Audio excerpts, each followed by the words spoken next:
Bienvenue dans cette nouvelle vidéo. On ne peut pas vous battre. Voilà, c'est arithmétique. Ambiance électrique ce jeudi soir. Jean-Philippe Tanguy n'y est pas allé de main morte. Il a attaqué frontalement l'intelligence du gouvernement, leur expliquant qu'ils avaient un niveau CP en mathématiques et qu'ils mentaient pour cacher leur échec. La ministre a tenté de riposter sur l'absence des députés, mais le match a été violent. Regardez. Gouvernement, alors écoutez, je sais que vous avez du mal à compter en Macronie, mais alors, s'il y avait une majorité de non-censure, vous aviez une majorité pour faire un budget.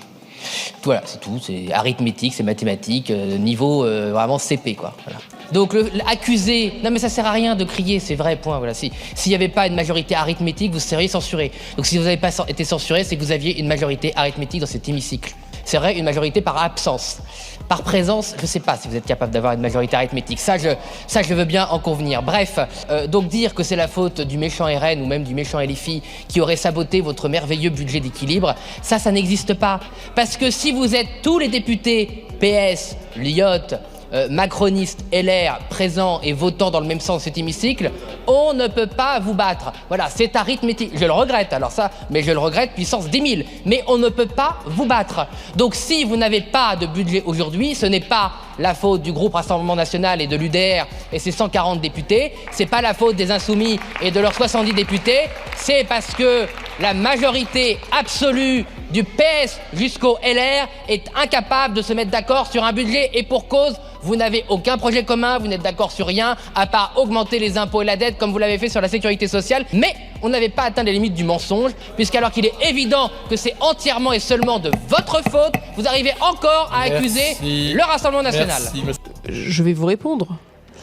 Vous dites, le problème dans cet hémicycle, c'est le nombre.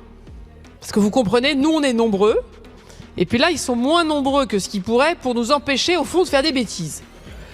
Parce que vous nous dites, voyez, on a voté 30 milliards d'euros d'impôts, mais en fait c'est juste que ça a été voté parce qu'ils n'étaient pas assez nombreux pour être contre.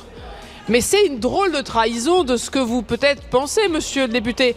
C'est que le problème, c'est pas ce que vous votez, c'est qu'ils sont pas assez nombreux pour vous empêcher de faire des choses que manifestement vous avez mauvaise conscience d'avoir faites. Alors moi je pense que le sujet, c'est pas de savoir qui est nombreux ou pas nombreux, c'est de savoir ce que chacun vote. Madame la ministre, moi je vais réexpliquer la position que j'ai tenté de vous expliquer. Je ne sais pas si c'est la mauvaise foi ou si vous ne voulez pas entendre. Nul n'est plus sourde que quelqu'un qui ne veut pas entendre, mais je vais le redire. Donc j'ai fait des modestes calculs, effectivement, d'un niveau CP. Ça m'a rappelé des bons souvenirs. C'était une période innocente et heureuse. Donc les partis qui soi-disant font votre socle commun et les socialistes, vous avez donc 302 députés. Voilà. Ça fait donc 52,3% des voix. Je crois qu'on est tous d'accord pour dire que ça fait une majorité. Voilà, même ceux qui ont peut-être raté ou oublié des classes. Voilà. Donc c'est tout. La guerre est déclarée. Tanguy accuse la ministre d'incompétence, elle l'accuse d'absentéisme. Qui a gagné ce débat selon vous? On attend vos avis dans les commentaires. Merci d'avoir regardé et pensez à vous abonner pour d'autres pépites.